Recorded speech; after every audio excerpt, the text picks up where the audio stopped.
Evidentment, doncs, per mi, com dic, és un motiu de satisfacció, perquè és evident que el meu compromís amb la societat civil catalana, doncs, que va ser-hi en un moment determinat, doncs, de manera molt intensa, continua avui en dia, i perquè crec que, efectivament, doncs, més enllà d'alguns discursos a vegades una mica derrotistes, no?, que tot plegat sentim, no?, doncs el que hem de tenir ben present sempre és que, bé, potser els constitucionalistes no hem acabat de guanyar les batalles que voldríem, però el que està claríssim és que els separatistes la van perdre, no? I que això crec que, malgrat les dificultats que hi són sempre, doncs mai ho hem de perdre, no? I la prova és aquesta escola d'estiu, i que aquesta escola d'estiu avui té com a objectiu desenvolupar un tema molt específic, que és el de la neutralitat institucional, que recordo molt bé que en aquells anys més difícils la societat civil catalana aixecava la bandera de la neutralitat institucional i molta gent deia, neutralitat què? Era un concepte que la gent no tenia clar, i fins i tot els propis periodistes, quan demanaves que no era lícit que hi haguessin estelades als ajuntaments, a les rotondes, etc., doncs t'ho qüestionaven, deien, no, això respon a una voluntat democràtica, etc. Per tant, diríem, hi havia sobre aquest tema una enorme dificultat, cosa que això cal dir que ha anat canviant. I per tant crec que hi ha alguns aspectes que, malgrat que evidentment, com veurem al llarg de l'escola, necessiten ser aprofundits i, en fi, té moltes implicacions i és molt interessant estudiar-ho a fons, però és indubtable que també en aquest aspecte hem anat guanyant. Bé, dit això, tenim una taula magnífica. Malauradament, haig d'anunciar-vos que la Teresa Freixas, catedràtica de Dret Constitucional, no ens podrà acompanyar, perquè es troba indisposada. I bé, és una llàstima perquè amb ella teníem una qüestió específica sobre la neutralitat institucional, que era la perspectiva del dret comparat, la perspectiva europea. Com sabeu, ella és una experta en dret comunitari, i per tant ens hauria anat molt bé per saber si aquest debat que tenim aquí de manera tan intens és un debat molt específic i molt exclusiu, o si això també, com evidentment es dona segurament en altres llocs, perquè en definitiva aquests problemes sobre la neutralitat, que també responen als problemes d'alguns discursos populistes, evidentment estan aquí, a Catalunya, a Espanya, però evidentment estan també segurament en altres llocs d'Europa. I bé, dit això, passo a presentar, en fi, molt breument a les persones que avui ens acompanyen. En primer lloc hi ha el Ricardo García Manrique, que és professor de Filosofia del Dret de la Universitat de Barcelona, la Montserrat Nebrera, que és professora de Dret Constitucional de la Universitat Internacional de Catalunya, i la Elisa de la Nuez, que és secretària general de la Fundació Hay Derecho. Evidentment, no passo a donar més detalls sobre els seus currículums, perquè són persones conegudes i perquè el que ens interessa és, efectivament, les respostes que ens donaran a algunes de les preguntes que abans l'Àlex formulava en genèric, però que jo passaré a entrar una mica més en detall.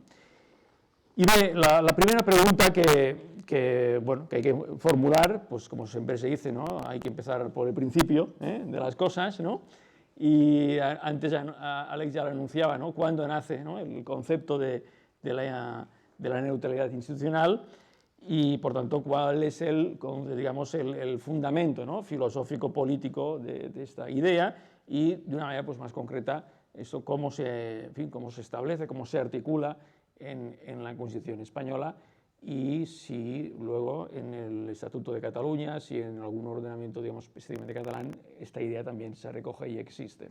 Y por tanto, pues sería esta la primera pregunta. Es decir, que formularé una pregunta a cada uno de los ponentes, una respuesta de 10 minutos aproximadamente o menos, para luego pues seguir en el debate y en la discusión. Así que, pues, Enrique, cuando quieras. Gracias. Pues muchas gracias, Joaquín. Gracias a los organizadores de la Escola d'Estiu por esta invitación y sobre todo, pues gracias. Supongo que esto funciona. ¿Sí? Bueno, a mí no me hace falta, pero vamos, yo... Este tampoco, ¿eh? Sí, no sé si lo que Este sí, ¿no? Ese sí. Pues como no... Sí, es verdad, es que este es más molón. Lo prendemos. Bueno,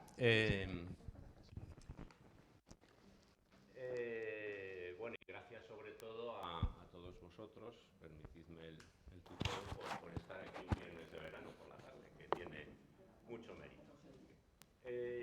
¿Ahora? Sí. La verdad es que yo esta pregunta que hacía Alex de que cuándo nace esto de la neutralidad no me la tenía preparada. Pero rápidamente he ido pensando y digo, a ver, esto está claro cuando nace. Nace en el momento en el que la legitimidad política, en vez de venir de arriba, es decir, de Dios, a través de las teorías del derecho divino, de los reyes, surge desde abajo. Es decir, cuando la legitimidad del poder político, en última instancia, la dan a los gobernantes, o se la ceden a los gobernantes, los ciudadanos. En ese momento, los gobernantes dejan de tener fines propios. Y los fines que tienen son los que están, vamos a decir, en ese contrato social implícito que los ciudadanos han firmado entre sí y con los gobernantes. Esto, en términos históricos, pues surge, digamos, en el plano de las teorías políticas a partir de los siglos XVI y XVII y en el plano de las instituciones políticas a partir de las grandes revoluciones de finales del XVIII, la francesa y la norteamericana. Desde el punto, digamos, de vista genético, yo diría que ese es el momento de surgimiento. Y la explicación es esa. Los gobernantes no tienen fines propios. Luego, por tanto, se tienen que limitar a ejercer sus funciones, que son satisfacer los fines de los ciudadanos, que se articularán en forma de derechos, a través de una constitución, etc. Yo diría que ese es el pistoletazo de salida, por así decir, de la larga historia de la neutralidad. Bueno, ya he contestado a esa pregunta.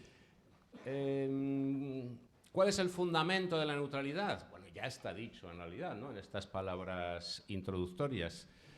Pero no es un fundamento que la gente tenga tan claro y mi experiencia es la siguiente. Yo me interesé particularmente por este tema desde un punto de vista práctico a raíz de ciertas actuaciones que tuvieron lugar hace unos años vinculadas con el procés en las universidades catalanas. Yo creo que Montse hablará de ellas, Chantal Moll creo que hablará también de ello después y no me extenderé. Pero lo que yo noté es que cuando yo invocaba la neutralidad se me recibía con escepticismo y con una cierta compasión, ¿no? Como diciendo, este pobre hombre, qué ideales tan modestos, ¿no?, tan discretos enarbola. No es la libertad, no es la justicia, no es la solidaridad de los pueblos o su autodeterminación. Es algo mucho más modesto. Y entonces yo he pensado que lo que hay que poner de relieve es que esta modestia, que no la niego, esta discreción de este ideal, debe ponerse en valor, ¿no? Debe valorarse, porque la neutralidad es de esos valores instrumentales sin los cuales los otros grandes valores no se pueden realizar. Y en ese sentido a mí me gusta distinguir entre la neutralidad como fundamento de las instituciones políticas y la neutralidad como funcionamiento. Bueno, realmente las instituciones políticas, esto es un debate filosófico en el que no vamos a entrar, desde mi punto de vista, el fundamento, digo, de las instituciones políticas de un sistema constitucional como el nuestro no es neutral. Al contrario, expresa una fuerte convicción, una fuerte adhesión a un programa que, por resumir, es el programa de la igual libertad de todos, de la promoción de la libertad igualitaria, una libertad concebida en el más amplio sentido posible y que se traduce en una Constitución y en una serie, bueno, principios también, valores y, sobre todo, desde el punto de vista jurídico práctico, un catálogo de derechos fundamentales que son las libertades públicas, que son los derechos de participación y que son los derechos sociales. En ese sentido, las instituciones públicas, claro que tienen ideología. Esa es su ideología, la Constitución vigente. Esa es la ideología de todas las instituciones públicas, de la primera a la última, de todas. Otra cosa distinta, que por cierto, me acuerdo que ahora, yo creo que fue Tomás y Valiente, en una sentencia del Constitucional muy antigua, de 1981, en un voto particular, habló, en términos análogos, del ideario educativo de la Constitución. Decía Tomás y Valiente, bueno, ojo, todos los centros educativos, públicos y privados, tienen un ideario, no son neutrales. La neutralidad no es que no tengan un ideario, ese ideario es o deriva o se puede extraer de la Constitución. Bueno, de la misma manera podemos hablar de la ideología de las instituciones. Ahora, esas instituciones, a la hora de funcionar, a la hora de ejercer sus funciones, sí han de ser neutrales. Y este es el ámbito en el cual debemos ubicar lo que yo llamaría, desde luego, neutralidad ideológica de las instituciones. Las instituciones no tienen ideología en el sentido de que la única que tienen es la ideología constitucional. Esa ideología sí la pueden promover, pero a través de los medios previamente habilitados para ello. ¿Qué medios son esos? Bueno, pues las competencias que tiene atribuida cada institución. No es lo mismo una institución parlamentaria que una institución del Poder Ejecutivo, que una universidad o que una institución semipública como un colegio profesional o una Cámara de Comercio, por decir, por poner algunos ejemplos. ¿Qué significa eso? No es que las instituciones o la neutralidad de las instituciones signifiquen que no tengan un compromiso con valores, claro que lo tienen. Lo que pasa es que más allá de eso y a través de los medios habilitados para ello, las instituciones no pueden asumir otras causas ideológicas, más allá de esas, y que podemos calificar como partidistas. Porque lo partidista es precisamente el terreno de la opinión pública. Y los protagonistas en el terreno, la opinión, el espacio público, ¿no? En el espacio público, las instituciones no son protagonistas, son como el árbitro. Miran las cosas desde fuera, se aseguran de que las reglas se respeten y los únicos protagonistas son los ciudadanos y sus asociaciones. Por supuesto, eso incluye también y privilegiadamente a los partidos políticos. Bueno, ese es el sentido de la neutralidad.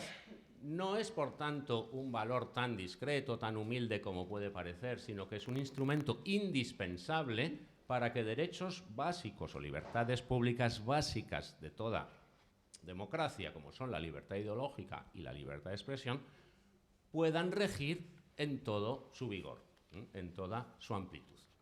Dicho de otra manera, ¿qué es lo que pasa cuando las instituciones públicas abandonan esa posición de neutralidad y toman partido por una causa controvertida más allá del ideario constitucional? Bueno, lo que hacen es atentar directamente contra derechos fundamentales, en particular la libertad ideológica y la libertad de expresión, que, si no desaparecen del todo, sí quedan significativamente recortadas.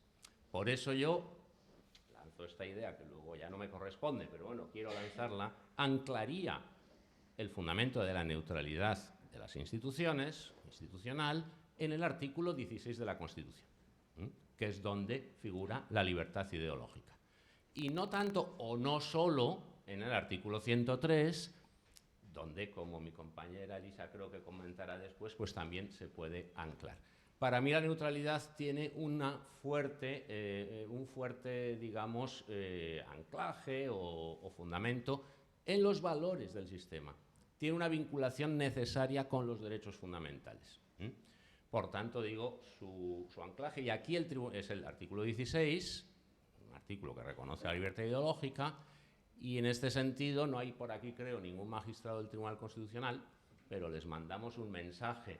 Yo creo que el Tribunal Supremo ha hecho mucho en defensa de la neutralidad y el Tribunal Constitucional no tanto o no tan bien. Yo creo que falta todavía en España una doctrina jurisprudencial a nivel constitucional, ya me corregirás, Elisa, después, que nos explique, diría yo, más o menos esto y qué se sigue de esto. Porque el problema de la neutralidad, y ya acabo, que creo que ya me toca, el problema de la neutralidad, como siempre, como todos los problemas prácticos, surge precisamente cuando es violada. Y por eso en estos últimos años, donde por ejemplo en el ámbito catalán, y no solo, también en otros ámbitos, la neutralidad ha sido reiteradamente menoscabada, es cuando se plantea el problema y por tanto cuando entre todos los que nos dedicamos a estas cosas pues tenemos que buscarle una solución. Gracias y le paso el testigo a mi compañera. Y el micrófono también. Y el micrófono. Sí, pues muchas gracias, Ricardo, por esta respuesta tan completa, breve, de manera necesaria, pero además ha sido muy consistente, digamos, muy concisa y muy completa. Y efectivamente, como decías, pues casi le cedes ya pues el testigo, ¿no? a Elisa, a la que, bueno, pues de manera formal le tengo que preguntar, digamos, ¿no? Porque para algo soy el moderador, ¿no? ¿Cuál es la conexión, por tanto, entre la neutralidad y los valores constitucionales? Y un poco, pues, que acabes de profundizar y de, en fin, de un poco discrepar o no, apuntar en lo que ahora comentaba Ricardo sobre, en fin, sobre los artículos específicos en el que la Constitución desarrolla la cuestión. Lo primero, muchísimas gracias otra vez por invitarme. Me encanta venir a Barcelona, aunque sea con una tarde de verano con tanto calor, y me encanta Sociedad Civil Catalana. Ya sabéis que para lo que queráis estoy aquí. Yo voy a coger un poco el testigo de Ricardo y aterrizar un poquito lo que él ha dicho en nuestro ordenamiento constitucional, ¿no? Y hay una cosa que me ha gustado mucho lo que ha dicho, que es la importancia de la neutralidad como fundamento, como medio para que los otros grandes valores constitucionales se hagan posibles, ¿no? Entonces, nosotros tenemos en nuestro artículo 1.1 de la Constitución, que proclama los grandes valores los valores superiores de nuestro ordenamiento jurídico: igualdad, justicia, libertad y pluralismo político. Y el pluralismo político es un valor que no es posible desarrollar en su plenitud sin neutralidad institucional. Por tanto, como tú bien has dicho, la neutralidad institucional es una herramienta fundamental sin la cual ese gran valor de una democracia liberal representativa, que es el pluralismo político, es muy difícil de desarrollar. Pero también me he ido a ver el Estatuto de Cataluña, que no es una cosa que no suelo hacer, me disculpo, y claro, dice algo, bueno, sabéis que el Estatuto es más largo que la Constitución y desarrolla con más amplitud esta misma idea, pero también lo recoge, ¿no? No es una cosa, digo, porque a veces se nos olvida que el Estatuto es parte, lógicamente, del ordenamiento constitucional. Y en su artículo 4, Derechos y Principios Rectores, habla de que los poderes públicos de Cataluña deben promover los valores de libertad, democracia, la igualdad, el pluralismo, paz, justicia, solidaridad, cohesión social, equidad de género y el desarrollo sostenible. Pero me interesa destacar que también aquí, digamos, hay una proclama entre derechos y principios rectores, eso tiene que ver con lo que tú antes mencionabas, el pluralismo, ¿no? Si el pluralismo es este valor superior, esto se tiene que poder garantizar adecuadamente desde un punto de vista jurídico. Me interesa un poco eso porque a veces hablamos solo del plano político, ¿no? Oye, la necesidad de la neutralidad institucional, de que no se ocupen con signos o con símbolos partidistas, no se ocupen las instituciones, cosa que, por cierto, no pasa solo en Cataluña, aunque quizá en Cataluña, digamos, pasa de manera más extrema, ¿no? Pero es bastante general, porque yo creo que la tendencia de cualquier partido político, ¿no?, de ocupar de forma casi diría natural los espacios públicos, las instituciones, con esos signos partidistas, con esa ideología partidista, pues es una tendencia, si queremos, natural, ¿no? Y ahí surge un poco esos límites, no solo políticos, la oposición, los medios que puedan, digamos, destacar que eso no es correcto, que existen otras opiniones, que la sociedad es plural, pero también las herramientas jurídicas, ¿no? Que yo creo que esto es un poco también lo que hay que destacar. Y herramientas jurídicas existen en nuestro ordenamiento constitucional y, desde luego, muchas veces los tribunales están dictando sentencias sobre estas cuestiones. Tú apuntabas a los derechos fundamentales. Sin duda, los derechos fundamentales están vinculados a esa neutralidad porque es evidente que se pueden vulnerar, como sabéis perfectamente los profesores universitarios en Cataluña, se pueden vulnerar derechos a la libertad ideológica y a la libertad de expresión por comportamientos, digamos, que no respetan en esos ámbitos públicos la neutralidad institucional y desde luego es un cauce adecuado. Lo que pasa es que a mí me interesa más, también un poco por sesgo profesional, porque yo soy administrativista, destacar la obligatoriedad que hay para los poderes públicos de respetar esa neutralidad institucional, ¿no? No solo por el artículo 103, que dice que las administraciones públicas tienen que servir con objetividad a los intereses generales, sino también porque los funcionarios públicos tienen obligación de actuar imparcialmente, no solo constitucionalmente. El Estatuto Básico del Empleado Público va a decir lo mismo. También por esa idea muy importante de que no puede haber una arbitrariedad en el comportamiento de los poderes públicos y, por tanto, hay que controlar esos posibles excesos. Es decir, tenemos herramientas jurídicas en la Constitución y en la norma de desarrollo donde realmente se pueden hacer valer esa, digamos, obligación de neutralidad, ¿no? Lo que pasa que es verdad, como dices tú, que esto suena una cosa un poco abstracta, un poco de juristas, pero es una cosa muy real y yo creo que aquí muchísimos ejemplos, ¿no? Desde, por supuesto, el tema de los medios de comunicación. Los medios de comunicación no pueden ser medios, los medios de comunicación públicos, me refiero siempre, no pueden ser medios de comunicación partidista o ideológica o de una parte de la sociedad. Por supuesto, espacios como las universidades públicas, los colegios profesionales, que también es interesante porque también ha habido aquí problemas en Cataluña con declaraciones de los colegios profesionales que responden no al interés del colegio como tal, sino de, digamos, algunas personas. Es decir, hay muchísimos ejemplos de cómo la vida diaria de los ciudadanos se puede ver, digamos, de alguna forma limitada o perjudicada por esta falta de neutralidad institucional, que además es una idea que responde, tú lo has dicho también muy bien, la idea del árbitro, ¿no? Es lo que llaman los anglosajones el level playing field, ¿no? Las instituciones aquí son el árbitro y luego los jugadores son, en primer lugar, los partidos políticos, por supuesto, también las organizaciones de la sociedad civil y los propios ciudadanos, pero el árbitro no puede estar comprado. Yo siempre pongo este ejemplo cuando hablo de neutralidad institucional. Yo no sé nada de fútbol, soy totalmente desconocedora de las reglas, pero sí sé, y en mi casa o mi familia, que sí son futboleros, el árbitro está comprado, ese penalti tal, esa es un poco la idea, ¿no? A nadie le gusta cuando sales a jugar que el árbitro esté comprado por una de las partes. Pues aquí las instituciones son el árbitro y eso es una idea que hay que transmitir. Pero, por supuesto, los partidos pueden salir a jugar, ¿no? Y a veces esa es la diferencia que nos cuesta un poco ver. No, es que el partido ha ganado las elecciones. Sí, ha ganado las elecciones, tiene legítimamente una, digamos, voluntad, ¿no?, de hacer un programa electoral, desarrollar un programa electoral, pero lo que no puede es jugar con esas instituciones y convertirlas en un instrumento partidista más. Y esto es lo que a veces no se ve, y no se ve en España por una cosa que también es muy, muy interesante, que es la enorme politización de nuestras instituciones, ¿no? Yo creo que esto en otros países no se ve, digamos, de una forma tan comprometida o tan difícil de entender, pero es que aquí tenemos unas instituciones y una administración muy politizadas, ¿no? Entonces, lo normal en otros países es que solo cambie cuando hay unas elecciones, digamos, lo que sería la parte de arriba, por así decirlo, ¿no? Los máximos cargos políticos institucionales, pero no, digamos, todo lo demás. Y sobre todo las instituciones, y pongo ejemplos tomados de la política nacional para que no sea solo política regional, pues no tiene por qué cambiar, no ya cambiar el director del CIS, sino no tiene por qué ser el CIS un instrumento al servicio del Partido Socialista, tiene que ser un instrumento al servicio de, digamos, todos los ciudadanos.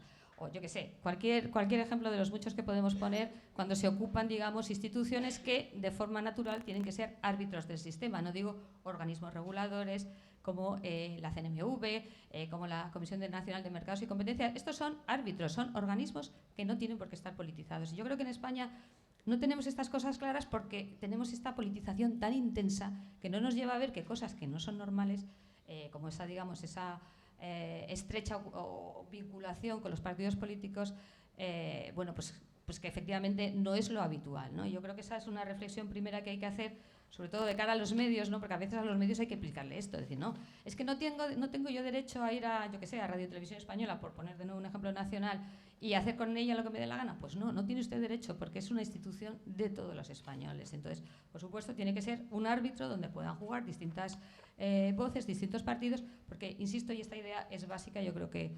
es para garantizar esa pluralidad que es uno de los valores esenciales de nuestro ordenamiento constitucional y de una democracia representativa.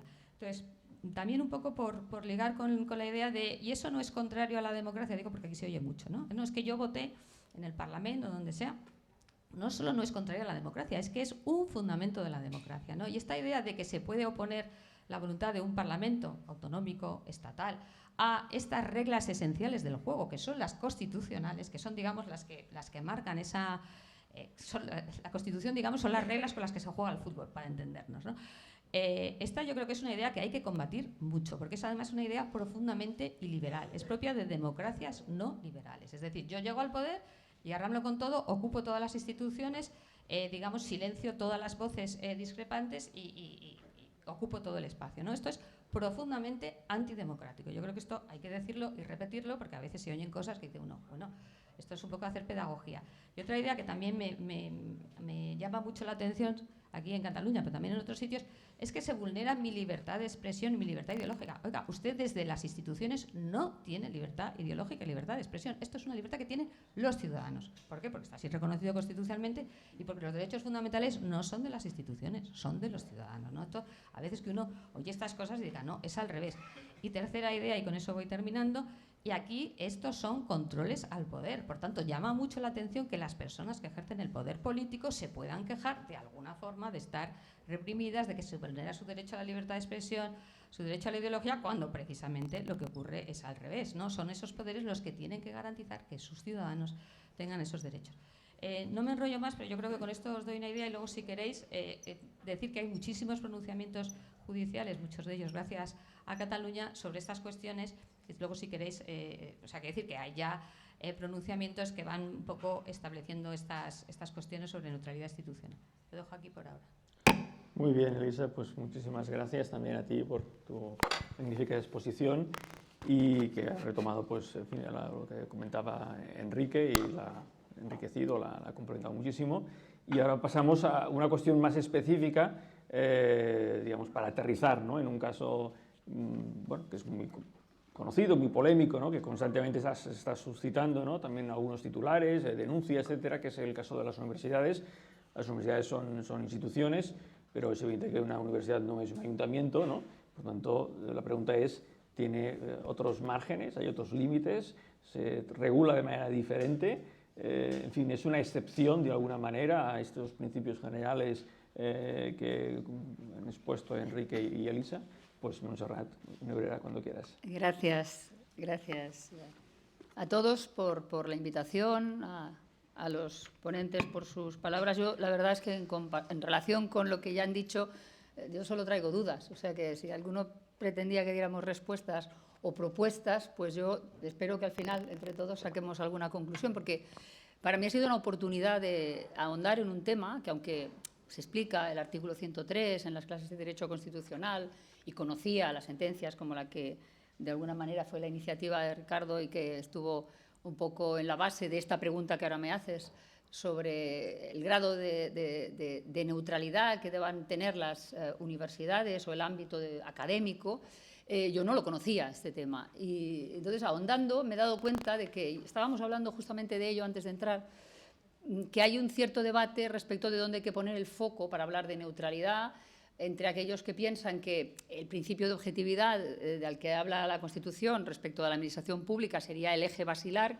que un poco el derecho público administrativo iría por aquí, y quienes desde el punto de vista filosófico, político y también constitucional lo radican más bien en la libertad ideológica y, por tanto, en derechos fundamentales entendidos, y esto lo ha dicho también Elisa, como derechos que son de las personas y no tanto de las instituciones, que están al servicio, deberían estar al servicio de las personas en nuestro contexto. Dicho eso, que yo comparto, a mí ahondar en el tema me ha generado dudas. Y yo sé que Fernando decía, tú di algo allí que seguro que das un contrapunto. Pues sí, mi contrapunto es que no lo acabo de tener claro. Es decir, no acabo de tener claro la diferencia entre imparcialidad, objetividad y neutralidad, que ya sé que hay tratados incluso a nivel filosófico sobre el tema, porque en la Constitución no se habla de neutralidad, se habla solo de objetividad. Y de hecho hay un libro antiquísimo que ahora de pronto los juristas han vuelto a recuperar, porque al principio en Facha no se habla nunca de Fernando Garrido Falla, porque este hombre no. Ahora resulta que se empieza a recuperar porque en ese libro sobre derecho administración a la luz de la Constitución, que es del año 80, él dice, la Constitución nos habla de objetividad de la administración, pero la objetividad sería una objetividad política, es decir, cuando a la administración pública llega un sujeto, porque sea de Junts o de Iniciativa por Cataluña o de Bildu, lo tiene que tratar igual. Y la base fundamental de esa objetividad sería que todos somos iguales. Y, por tanto, nos tratan igual con independencia de cuál sea la opción ideológica de quien está allí, de funcionario, porque al funcionario se le exige que sea objetivo. Usted aquí no tiene voz. Como particular, luego opine lo que quiere y salga a la calle y manifiéstese. Pero aquí usted trata a todo el mundo igual, le guste o no le guste la opción ideológica. Y eso sería la objetividad. Eso lo tenemos bastante claro. Pero decía Garrido Falla, ¿y lo otro? Que sería la objetividad administrativa del gobierno. Porque ya sabemos que el Poder Ejecutivo son dos. La parte administrativa, el esqueleto del Estado, pues lo imaginamos, lo suponemos, lo imaginamos, ¿no? Un esqueleto, pues como serían los esqueletos, todos iguales. El fémur, el tal, el cúbito del radio, todos iguales, no hay gran diferencia y se comporta en cualquier caso igual. Ah, pero hijo, resulta que esa administración pública está formada por personas que son hijos de su padre y de su madre. En algunos casos, también debemos decir que con el empujoncito de tal partido político cuando gobierna, haremos los perfiles para entrar en la función de esta manera. No entraremos en este tema. El tema también existe. Yo lo he vivido en el Parlamento. Yo he pensado, ¿pero cómo es posible que sepa más de los presupuestos generales catalanes el partido de Convergencia y Unió que los socialistas cuando estaban gobernando? ¿Y esto cómo puede ser? Porque tenían la tira de gente metida en el ámbito funcionarial, supuestamente objetivos, y no niego que puedan serlo, pero que básicamente habían entrado con ellos. ¿Tendrían o no tendrían una pulsión más convergente que socialista? Pues a lo mejor sí. Eso es lo que se les pide que no tengan. A pesar de los pesares, se les dice, usted será filiado de lo que quiera, pero usted se tiene que comportar objetivamente desde el punto de vista político.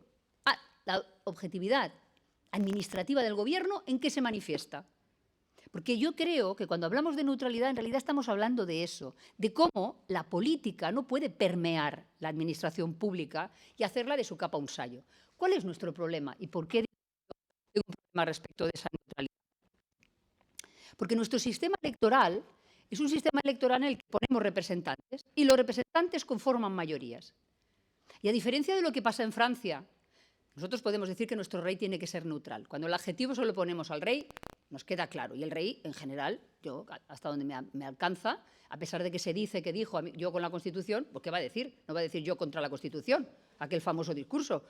¿Qué va a decir? Me parece fantástico que os carguéis la Constitución y visca el desordre. Y si me cortáis la cabeza, me parece también muy bien. Hombre, ya está claro que no. Tendría que decir, y en eso estoy de acuerdo con Ricardo, sus valores tienen que ser los de la Constitución, que para empezar le dan el cargo y el dinero. Ahora bien, de todas las demás instituciones podemos exigirles o podemos entender que pueden ser neutrales. Y pondré un ejemplo. Ya voy a la universidad, pero pondré un ejemplo. Una administración cualquiera que hace un alegato, ahora mismo, en el momento en el que nos encontramos, a favor de los objetivos del milenio, del desarrollo sostenible y del LGTBIQ+, por ejemplo, ¿a mí qué me puede parecer? No, es que esto está de acuerdo con los derechos de todos y tal. Bueno, ¿y a mí? ¿Y los míos? Cuando el ayuntamiento pone un arco iris, ¿por qué yo tengo que sentir que eso forma parte de los derechos de todos? Es decir, ¿cuándo nos parece mal la neutralidad o la falta de neutralidad? ¿Cuando no nos gusta el nuestro? Mejor dicho, ¿o cuando van contra el nuestro? ¿O siempre? Y si es siempre, ¿cuándo puede hablar la institución? ¿Nunca? ¿Y estos jueces que dijeron que estaban de acuerdo con el derecho a decidir, que ahora les ha dicho la justicia que, bueno, pues pueden hablar? Yo pensaba que los jueces no tenían que hablar nunca, que solo hablaban por las palabras de sus sentencias. Ah, pues sí que pueden hablar.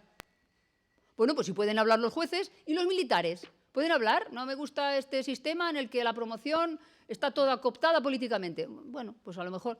Entonces, ¿la universidad por qué no? Entonces, la universidad, y aquí va la pregunta, perdona por el prólogo, porque si no situaba mi ignorancia y mi duda, era difícil que pueda responder a esta pregunta para la que no tengo respuesta. ¿Las universidades qué son? En esencia. Son fuente de pluralismo. Hay una parte de la doctrina que dice, el pluralismo no puede consistir en que tú hablas, el otro habla y el otro habla y se da juego a todos, porque a eso le llamaríamos no neutralidad ideológica, sino neutralización de las posiciones. Uno habla, el otro también, el otro también. Vale. Por tanto, ¿la universidad puede hacer un alegato o una crítica respecto de algo? Esto es una pregunta que no tiene fácil respuesta, porque entonces no lo tiene respecto de nada. Y nos decía Ricardo, sí, de los valores constitucionales. No, opino, nuestra democracia no es militante. Alemania sí que tiene ese, ya que Teresa no está, yo sé 4 cosas, derecho comparado, pero Alemania sí que tiene un hándicap desde el punto de vista de esa neutralidad. Porque la neutralidad se instala en un marco constitucional en el que hay cosas que no se pueden decir. No se pueden decir. ¿Y esto cómo puede ser? Pues oye, pregúntaselo a ellos. Pero es así. No se puede decir. Pero en el nuestro se puede decir, iba a decir cualquier cosa, ya no. Ya sabemos que hay ciertos delitos llamados de odio, de opinión y demás, que se han instalado en el Código Penal y que hacen muy difícil que en ciertos contextos haya cosas que no se pueden decir. Paréntesis, yo no estoy de acuerdo, cierro paréntesis. Pero bueno, es igual, es lo que nos dice el sistema, democráticamente hemos decidido en nuestro Código Penal eso, y por tanto, con excepción de esos delitos de odio, opinión y como se le quiera llamar, nosotros podemos decir lo que quiera. ¿Y puede la universidad decirlo? Vale, no puede esto. Por ejemplo, lo que le ha dicho que no podía, hacer un alegato diciendo nos parece fatal lo del proceso y no sé qué, y el Tribunal de Cuentas lo ha hecho fatal, no sé. Bueno, ¿y qué puede decir? Nada. Tiene que ser un árbitro en el que los demás hablan. Fijaos, yo no tengo tan clara, a pesar de lo que ha dicho el tribunal, y de entender las razones en los derechos fundamentales de las personas que de pronto se ven equiparados con los que han dicho eso. Y a mí me pasó con el Colegio de Abogados. ¿Pero qué dice usted? Yo formo parte del Colegio de Abogados. Y usted dice que están de acuerdo o no. ¿Y ustedes quiénes son para decir lo que yo pienso? Si somos un colectivo de un mogollón. Pero el Colegio de Abogados no es exactamente lo mismo que la universidad. Y por eso la pregunta es una pregunta con retranca. Porque el centro fundamental de la discrepancia, de la opinión, del pensamiento, es ese. Y entonces, no porque tenga, que yo también creo que no tiene, no es una cuestión de creer que tiene derecho a la opinión, pero no sé si es lo mismo que lo que hizo respecto de aquellas asociaciones a las que no permitió dar voz. Creo que la categoría es distinta. Cuando te dicen, no, estos sí que pueden y sacan aquí su estelada y ponen aquí su chiringo, pero estos otros no. ¿Cómo que estos otros no? Usted tiene que dejar que cualquiera lo haga. ¿Eso significa que el claustro universitario no pueda manifestar? Cuidado, probablemente lo hizo mal y los titulares de prensa, que probablemente son los más poco neutrales, dijeron, la universidad de tal condena cuál. No, perdone. El claustro formado por estos señores, a título de claustro que no representa a todo el mundo, debería haber dicho el diario, han dicho esto. Bueno, pues que digan misa. Y ahora saldrán otros y dirán, la asociación de tal, de estos propios universitarios, que no están representados por este claustro, porque ya sabemos cómo son las elecciones en los claustros universitarios públicos, cierro paréntesis, piensan otra cosa. El problema viene cuando le dicen a unos, tú tu chiringuito de Sociedad Civil Catalana no lo puedes poner, pero el chiringuito de este sí. O la conferencia de fulano la vamos a apedrear. Y el rector dice, bueno, pero oye, apedrear también es un derecho de manifestación. No, perdona, apedrear no es ningún derecho de manifestación. Usted ha perdido el oremus. Entonces, ¿por qué digo que yo no tengo, o sea, que he venido aquí sin querer emular a Jesucristo, pero a enfrentar a su padre con su madre, a su hijo con su hermano? ¿Por qué? Porque no tengo claro que el concepto de neutralidad exista, a pesar de lo cual, desde la perspectiva de esto que llamaba Fernando Garrido Falla, la necesaria objetividad administrativa de los gobiernos no deberían permear las instituciones que son de todos. Creo, como dice Ricardo, que debemos bascular, es decir, falta que todo el mundo pueda tener su voz y que, por tanto, el pluralismo político se nutre de que cualquiera de los ciudadanos vea que todas las opciones están, las de las mayorías y las de las minorías. Pero creo, y debo concluir con eso, que en nuestro sistema de democracia no militante, los partidos políticos que ganan elecciones o que hacen asociaciones que nos pueden parecer incluso contra natura, pero las asociaciones que quieran hacer en un sistema como el nuestro, que no es ni el sistema mayoritario británico, ni es el sistema que tiene un presidente de parte, porque el presidente Macron no sería lo mismo que Mélenchon, porque Trump no es lo mismo que Biden. Por eso, nosotros tenemos otro tipo de sistema. En nuestro sistema de democracia no militante, de representación proporcional de los diputados, que pueden hacer todo tipo de asociaciones para tener sus gobiernos, esto es complicado de solucionar. Esta es la cuestión. Lo cual no quiere decir, como le pasa a la verdad, que no exista la manera de ponerle patas al campo. Seguramente los técnicos, perdón, voy montando todo, seguramente los técnicos dentro de la propia administración y los administrativistas, sobre todo, a lo mejor pueden poner luz respecto de las técnicas.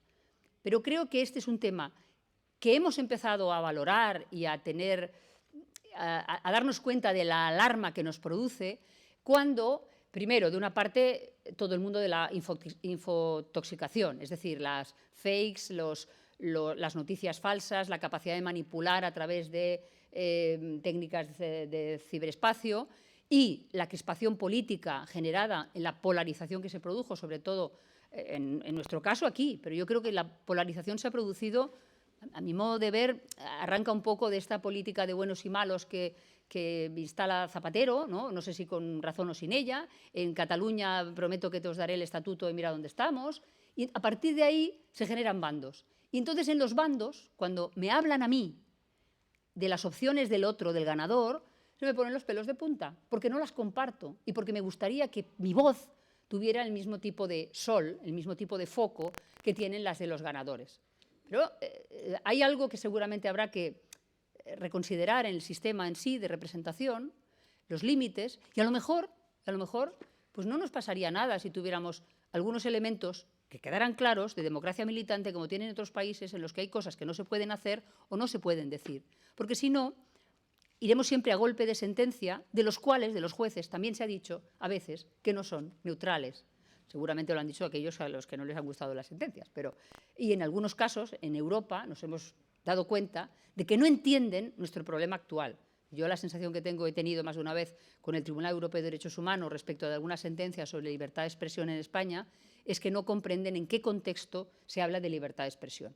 O sea, cuando dicen en el Tribunal Europeo de Derechos Humanos, se puede decir cualquier cosa de las instituciones, del rey, de la puta bandera, perdón, de todo esto. Bueno, lo dirá usted en su contexto en el que normalmente no pasa. En el nuestro, que acaba significando la ruptura de la convivencia, a lo mejor tiene otro color. Y por eso, lástima que no esté aquí Teresa, porque en el ámbito europeo el debate encima se complica todavía más. Pero, en fin, conclusión, ni idea. Sí, ya imaginaba que ambos querrían responder. Gracias, Montserrat, por habernos iluminado con tus muchas dudas y provocaciones, y al mismo tiempo hace que el debate se enriquezca, y por tanto me paso la palabra a Elisa o a Enrique para que Ricardo, coño, perdón. Vale. Sí, ¿no te importa? Yo creo, a ver, es bastante más sencillo, yo creo que al final aquí hay una cosa también importante. Esto de que no seamos una democracia militante se dice mucho, sobre todo en el ámbito aquí de Cataluña. Eso no quiere decir que no te puedas defender. Esto a mí me llama un poco la atención. O sea, decir, bueno, sí que hay herramientas jurídicas, muchas las tenemos. Entonces, no pensar que porque no tenemos prohibido ciertos discursos en la Constitución, esto no tenga, digamos, herramientas para impedirlo. De hecho, tú lo has señalado y es verdad, tenemos penalizado ya muchos delitos de odio con todo lo que eso supone. Por tanto, ojo con esa idea de, porque además, primero, es evidentemente que no es posible cambiar la Constitución aunque nos gustara.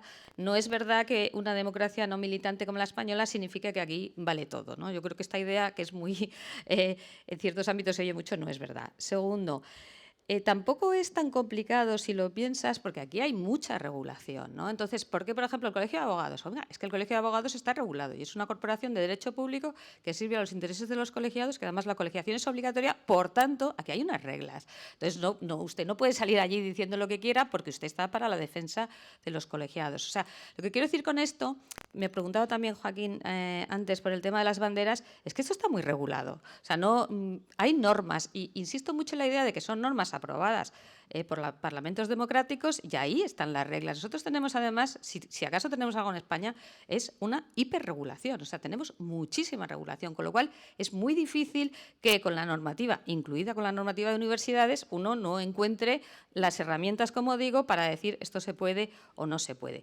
Lo que tú mencionabas de las universidades, yo lo tengo bastante claro. Claro que es un espacio donde tú tienes que dejar que todas las voces se oigan. Claro, lo que no puede ser es unos sí y otros no. Es decir, usted pone un espacio, creo que mañana tenéis algo sobre cultura de cancelación, y aquí se oyen todas las voces, porque si hay algo esencial en la universidad es que se oigan todas las voces. Hablo sobre todo de una universidad pública, que esto está también regulado, es decir, no es una cosa que no esté prevista. ¿Pronunciamientos del claustro? Pues yo creo que los pronunciamientos del claustro tienen que ser en el marco de las competencias que tiene un claustro universitario, exactamente igual que un colegio de abogados. Por eso sorprende ciertas cosas que se dicen, que se pueden decir a título particular, que se pueden hacer por una asociación de profesores, que se pueden hacer, digamos, dentro de ese ámbito, pero no como órgano de gobierno de una universidad, sencillamente porque está para otra cosa. Es que yo creo que esas también son nociones como, a mí me parece, bastante básicas. Y luego, por terminar y no enrollarme mucho, En lo que tú dices, yo creo que al final está esa confusión que yo decía al principio entre partidos e instituciones. Los partidos legítimamente tienen sus programas electorales, sus políticas, que son las que votan los ciudadanos, pero eso, digamos, se tiene que detener, hacia, si lo habéis dicho también muy bien, hacia ese derecho que tenemos todos los ciudadanos a ser tratados con imparcialidad y objetividad. Me da igual si yo soy de la cuerda, no soy de la cuerda, tal. Porque eso es un derecho que además es que está reconocido así. También, por cierto, en el Estatuto de Cataluña, que lo he mirado. Es un derecho a ser tratado con objetividad e imparcialidad. ¿Que no se dice neutralidad? Es que yo creo que no hace falta decir neutralidad. La neutralidad, además, es un concepto que se está manejando ahora mucho por la jurisprudencia y por los tribunales, porque yo te diría que es un poco el concepto moderno, que es la evolución natural del principio de objetividad y parcialidad. Ahora se habla de neutralidad institucional. No creo que sea algo diferente, ¿vale? O sea, no te digo que cuando hablamos de neutralidad, yo te diría objetividad y parcialidad está reconocido. No sé si con esto te aclaro mucho o poco, pero yo te diría que como jurista yo no tendría mucho problema en hacer un dictamen sobre cualquiera de los asuntos y decir, oye, esto que está haciendo este claustro, esto qué tal. Yo creo que con las herramientas jurídicas te podría decir, oye, puedes ir a un tribunal y puedes obtener una sentencia favorable, o esto es discutible o esto es dudoso. Digo para transmitir un poco que no penséis que no tenemos herramientas suficientes porque no tengamos una Constitución militante, porque sí que las hay. Quizá son un poquito más complejas, porque efectivamente al no estar ancladas en la Constitución, pero al final no veo mucha diferencia. No creo que estemos menos defendidos que en países que tienen cláusulas, digamos, constitucionales más fuertes. Lo digo porque ese discurso lo oigo mucho y creo que no es así. Ricardo. Gracias. Bueno, ahora sí que 5 minutos, me enrollaré un poco, porque es que estas señoras que me acompañan han dicho cosas tan... ¿Esto se oye o no? Sí, se oye, sí. Tan interesantes que no se puede uno quedar callado. A ver, como esto es una escuela, vamos a ver si nos aclaramos y aprendemos algo. Yo propongo lo siguiente. Una cosa es neutralidad, otra es imparcialidad y otra es objetividad. Neutralidad es Suiza. Entonces, se declara la guerra mundial y ellos se lavan las manos, no intervienen. Es un no hacer. Esto es la neutralidad ideológica de las instituciones. ¿Qué quiere decir? Que en esta materia de pronunciarse ideológicamente, las instituciones no hacen, no es que lo hagan, es que no hacen, como Suiza. Sí, en eso estamos de acuerdo. ¿Hasta aquí de acuerdo? Estamos de acuerdo. Sigamos. Imparcialidad es otra cosa. Imparcialidad es la del juez y es la del árbitro, que son personas que tienen que tomar decisiones, o sea, que van a hacer algo, Y es la del funcionario. pero que no han tomado partido previo. No, eso ya no lo tengo tan claro. Entonces, con objetividad examinan lo relevante, las circunstancias relevantes para la decisión que tienen que tomar, que son circunstancias no subjetivas, es decir, que no conciernen a que los protagonistas sean de este equipo, del otro, se llamen Rodríguez o Pérez, y entonces toman una decisión objetiva. Luego, el funcionario, el juez... Está basada en la norma. Tú el aplicas la norma funcionario, al caso concreto. el juez y el árbitro son imparciales. Sus decisiones, si son correctas, son objetivas. Y las instituciones políticas, o públicas en general, es una propuesta solo, Eso es, para que yo la antes gente vea que se puede más o menos, uno puede empezar a nadar en esta especie de océano del lenguaje jurídico-político que no es el más preciso de los lenguajes.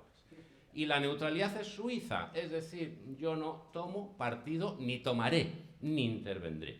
Entonces yo creo que claramente la neutralidad ideológica de las instituciones es como la laicidad.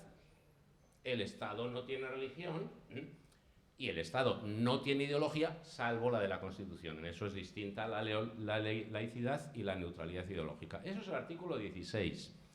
Y otra cosa es la objetividad de los funcionarios, o de las decisiones de los funcionarios, que está en el 103, y la imparcialidad de los jueces, que está pues por ahí también, pero en todo caso no en el capítulo de derechos fundamentales. Esto no es baladí, porque resulta que si la neutralidad es, como yo sostengo, un correlato de la libertad ideológica y de la libertad religiosa, y de la libertad de expresión o religiosa en el caso de la laicidad, lo que sucede es que cuando las instituciones vulneran la neutralidad, lo que hacen es violar derechos fundamentales de los ciudadanos. ¿Por qué? Porque les hacen ver que determinadas ideas Son las ideas del poder y por tanto se sienten, vamos a decir, bueno, sometidos a ese chilling effect, ¿no?, que dicen los norteamericanos, es decir, bueno, no es que me lo impidan directamente, pero las ideas del poder, pues siempre, ya sabemos que... Hay un tema muy interesante ahí que tiene que ver un poco con eso que dices. Es que se puede hacer de muchas formas. O sea, tú no tienes que vulnerar el derecho... O sea, en casos extremos, sin duda. O sea, en casos extremos tú vulneras derechos fundamentales. Pero ¿qué pasa, por ejemplo, si tú subvencionas un discurso político, ¿vale?, para asociaciones privadas? Y no me refiero solo a subvencionar con dinero, ¿vale?, porque eso es otro tema, sino de alguna forma promueves, hay discursos de organizaciones privadas que son más afines y que tienen, por así decirlo, mejor reputación. ¿Entiendes Sí, lo que digo? Entonces, sí, sí. Ahí, claro, hay extremos donde a mí me resulta complicado que tú puedas ir a un juez a decir que se te ha vulnerado un derecho fundamental. Y, sin embargo, ahí estás, digamos, yendo contra ese principio de neutralidad institucional. ¿Por qué? Porque en el fondo estás promoviendo de forma, si quieres, encubierta o sibilina, y además esto se hace mucho, y además aquí sabéis mucho, ¿no?, un discurso determinado que es favorable al del poder político, que tiene, digamos, una mejor reputación, ¿no?, o incluso lo puedes ayudar económicamente, y sin embargo me resultaría complicado que tú pudieras decir que se ha vulnerado un derecho fundamental, y sin embargo creo que sí podrías ir Bueno, por porque, una vía de... porque tú vas ya para esto, Pues estamos, no lo veo. estamos en clase de grado, no en clase de máster, y tú vas a los casos problemáticos, a las zonas grises. Por Bueno, pero ejemplo. que existen también, Sí, ¿eh? en Estados Unidos se ha suscitado el tema de cuando el Estado financia o Sí. subvenciona una exposición promueve, artística. Claro, ¿por qué, por ejemplo, la representación de Shakespeare y no el cine porno? ¿No? Dice, bueno, pues si es neutral el Estado, no debería favorecer unas expresiones u otras. Yo no iría por ahí ahora, ¿por qué? Pero yo no Pues refiero porque tanto todo el al mundo... arte, sino a discursos políticos. Que Pero, además aquí pero sabéis bueno, mucho de y eso. cuando A llegue ver. otro al poder, pues, subvencionará a otro. Imagínate que ahora aparecen partidos políticos que ganan las elecciones y subvencionan, riegan de dinero, si es que se dejara, lo aceptara, ¿no?, Sociedad Civil Catalana. ¿Cuál es la diferencia? O sea, Pues eso es el si pluralismo. te El digo- pluralismo es que si te digo cuál es la diferencia. Mira, la opción... es muy interesante. Es que... Tenemos Bueno, 7 minutos. Pero, ¿Sí? Sí, no, Set yo, minutos. vale, yo A ver, tenemos 7 minutos. ahorro mi programa que tenía Sí. aquí. Dejadme decir dos frases. Una. Un minuto para Nuestra Ricardo. democracia no es militante. Si fuera militante, los partidos separatistas serían o deberían ser ilegalizados. Pero eso es otra cosa distinta. O, por ejemplo, yo Yo en que eso soy tampoco estoy de comunista, acuerdo. no Tampoco podría estoy ser de acuerdo profesor de en eso. universidad, por ejemplo, como en Alemania, en su día. Otra cosa es las instituciones públicas. Porque la democracia militante va sobre todo, exige un compromiso que va más allá de las instituciones públicas. Sea democracia militante o no sea militante, las instituciones públicas sí están comprometidas. Y 10 segundos sobre la universidad. Eso implica las universidades. ¿Qué pueden decir las universidades como tales instituciones? Nada. Lo que tienen que hacer las universidades es dejar que nosotros, digo los profesores, los alumnos, el personal administrativo de servicio, el que pase por allí, tenga un foro lo más amplio posible para ejercer sus libertades. Esa es la función de las universidades. Y quien mejor lo dijo hace ya como cosa de 50 años o más, fue la Universidad de Chicago, que tiene un informe que recomiendo aquí al personal presente, que es el informe Calvin. Se le exigía a la Universidad de Chicago que se pronunciara sobre la guerra del Vietnam, en el año 67. Es un informe precioso de 2 páginas que todo tribunal español que tenga que decidir sobre estas cuestiones y todo rector catalán y todo rector español también debería leer, donde dice exactamente esto. La universidad no tiene que decir nada. Lo que tiene que hacer es fomentar el espíritu crítico de sus integrantes, porque las ideologías, las opiniones, las expresiones, todos los derechos fundamentales que tienen que ver con la deliberación y con la reflexión, con la formación de opinión pública, son individuales, o en todo caso de las asociaciones privadas que los individuos... Yo estoy de acuerdo, estoy de acuerdo. También. Estoy absolutamente de Por acuerdo. tanto- Pero la pregunta es, ¿y respecto de la guerra? Ahora que se ha Hombre, manifestado todo el de mundo. la guerra no se puede decir nada. Pero- porque, por ejemplo, Pero ¿crees que el trato es el Oye, yo mismo? estoy a favor de Rusia, y como estoy a favor de Rusia, mis instituciones públicas no pueden decir que estamos a favor de Ucrania. Lo que pueden decir, por ejemplo, es sí a la libertad sexual, y como la de los LGTB, etcétera, está particularmente en cuestión, yo pongo la bandera arcoiris. ¿Por qué? Porque es un ideal constitucional, la libertad sexual. en sentido amplio de la palabra. Sin embargo, el no a la guerra, el no a las corridas de toros, el sí al aborto... O sea, no las son, que te parezcan bien.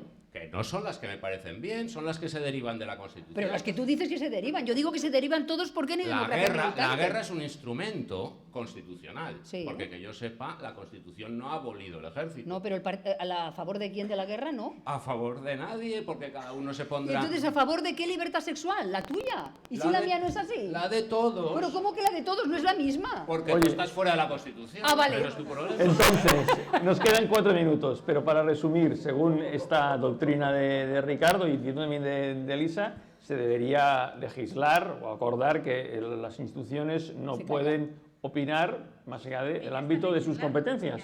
Eso ya está legislado. problema es No que con suficiente, competencias. no suficiente, No porque suficiente. como no habíamos llegado a los extremos que hemos llegado, Claro. normalmente cuando surge un derecho fundamental o una regulación jurídica, cuando surge el problema, y cuando ha surgido el problema es cuando ahora el legislador... Ha surgido mucho antes, no es verdad. Hombre. No es verdad, esto pasa de toda la vida. Lo que pasa es que Pero, es muy extremo. pero no es... Mira, os pongo otro ejemplo que es Bueno. antes de Una ayer. escuela parece- Dejadme poneros este ejemplo que es, yo creo, muy significativo. Las leyes tienen que expresarse de una manera que los ciudadanos sepan lo que tienen que hacer, lo que tienen que dejar de hacer y lo que pueden hacer. Lo que las leyes no le pueden decir a los ciudadanos es cómo deben de pensar. ¿Mm? ¿Y qué dice, por ejemplo, la ley de la memoria histórica, que me la leía anoche, el proyecto de ley? Dice, se declara que el exilio de 1939 fue injusto. Pero bueno, ¿cómo se va a declarar eso?